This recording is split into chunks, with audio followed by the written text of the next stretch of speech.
फुडारी चॅप्टर 12 efraim आणि gileada मदें झूज जेफ्ताचें मरण. efraimaचे मनीस झुजाक एकठांय जाले. जाफोनान जॉर्डन नदीचे पलतडी गेले आनी जेफ्ताक म्हणलें, आमकां बरोबर वरो नासतना आम्मोनितांचेर झूज करूंक कित्याक म्हूण तूं पलतडी गेलोय? आमी तुजे सयत तुजें घर लासून उडयतले हांव. जेफ्तान जबाब दिलो, म्हज्या लोकांक आनी म्हाका आम्मोनितां कडेन मोठी दुस्मानकाय आसली तेन्ना हांवें तुमकां आदाराक आपयलें, पूण आमकां तांच्या हातांतले निवारूंक तुमी आयले नात. कोणूच आमकां वाटावंक येना म्हूण polleun हांवें म्हजो जीव sonkoxttant घालो आनी आम्मोनितांचेर आड झुजूंक गेलो. सर्वेस्परान तांकां म्हजे adhin केले, तर आयज म्हजे लागीं झुजूंक तुमी कित्याक म्हजेर फुडें सरतात? तेन्ना gileaदांतल्या सगळ्या मनशान एकठांय करून जेफ्तान efraimaचेर झूज केलें. gileaदाच्या मनशांनी efraiमाक हारयलो, कारण efraim म्हणटालो,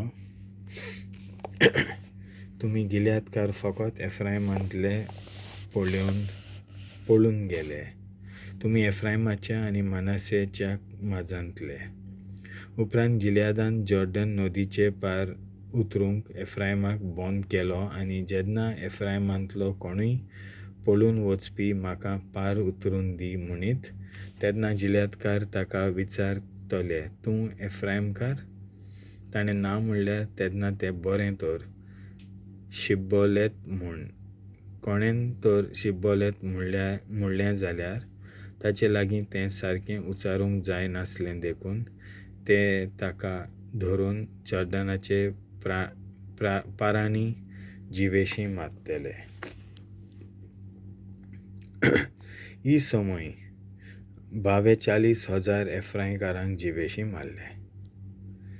जेफ्तान इस्रायलाचेर 6 वर्सां फुडारीपण चलयलें. उपरांत gileadकार जेफ्ताक मेलो आनी ताका gilead ताच्या शारांत पुरलो. इब्झान.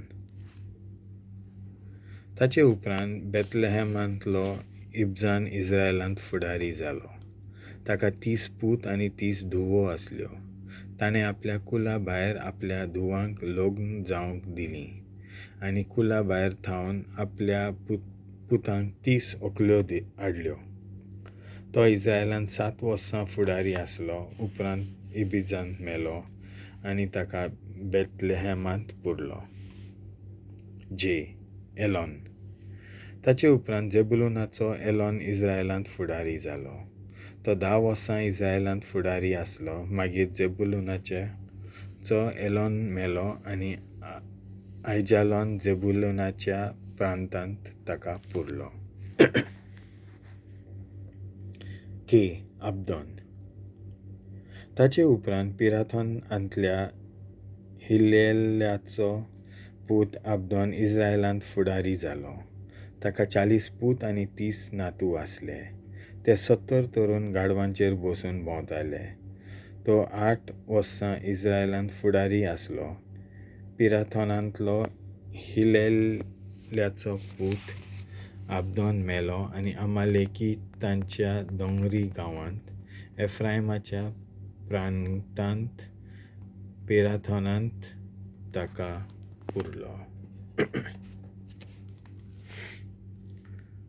देवाचें उतर.